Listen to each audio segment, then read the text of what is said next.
I'm Josie Enright Callender, the author of the Happy Little Garbage Truck Picture Book, An Educational System.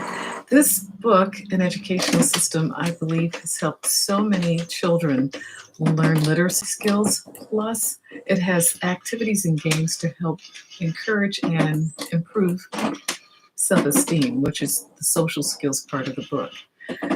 We have been meeting in these talks to build our confidence and teaching self confidence to our children. And in particular, these last couple of days, we were looking at the skill courage. And this all came from Z. Hereford's many articles. She's just a fabulous blogger who wrote an article called How to Think for Yourself.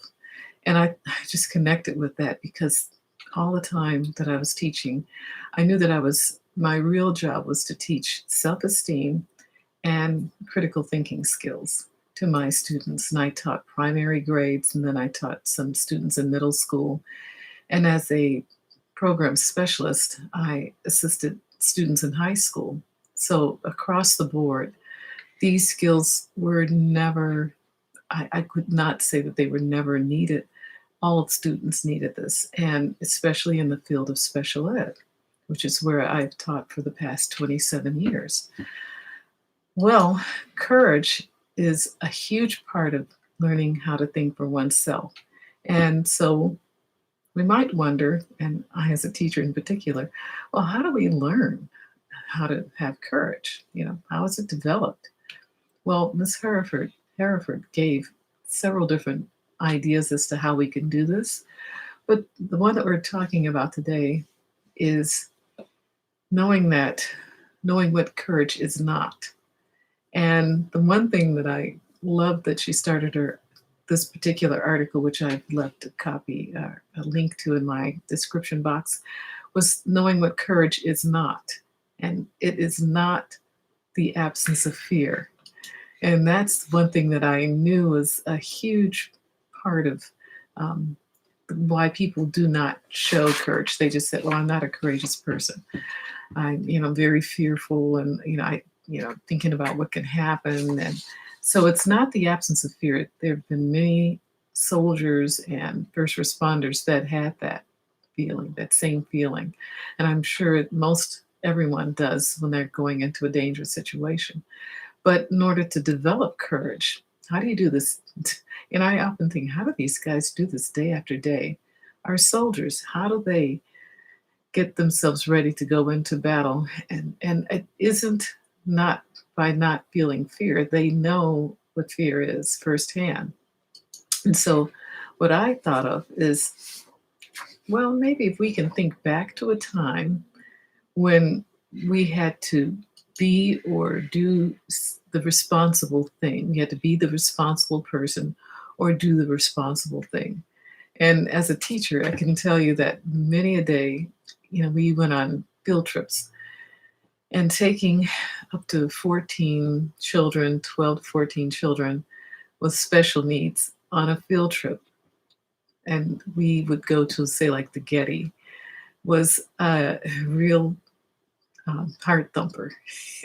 And just I told all of the parents, they said, oh, thank you so much for arranging these field trips. I knew in my heart that my students need experiential experiences because they learn more by seeing hands-on experiences, seeing things. And then when I got back to the classroom, I would discuss what they saw with them, and it would be like that teachable moment. We learn about it while we were there, absorb everything about that particular location or event, and then get back, and it was like a writing prompt, and we would discuss it in the class. So even though I felt fear every single moment I took the field trips, I knew that I had to do it because it was being responsible for my students. As a teacher, I had to. And so I was thinking that about sometimes we weigh the feeling of how we feel inside with what we know is right. And I've often stated that starting this channel had considerable fear connected with it, many trepidations. And I often think just before I started this particular channel of The Fear Factor. I'm sure you remember. If you haven't seen that show, I'm sure there's some YouTube links on it.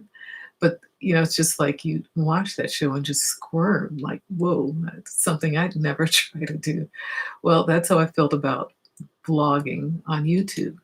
But I knew I had to do something. I had this feeling, even that overrode my lack of desire to be in front of the camera, that during the COVID quarantine, there are many teachers and parents who really wanted to know some tips and tools to teach self-esteem and other skills to their students.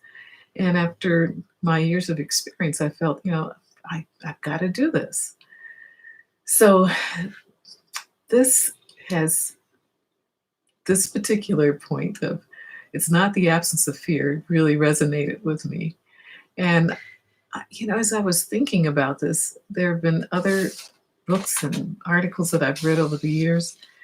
And what it came down to is replacing the negative thoughts about what you didn't like about that thing with the positive thoughts of what will this benefit?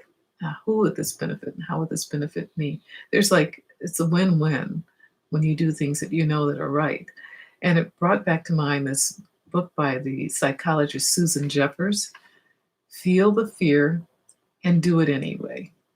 So please subscribe, please share, and thanks for being here today. Bye-bye.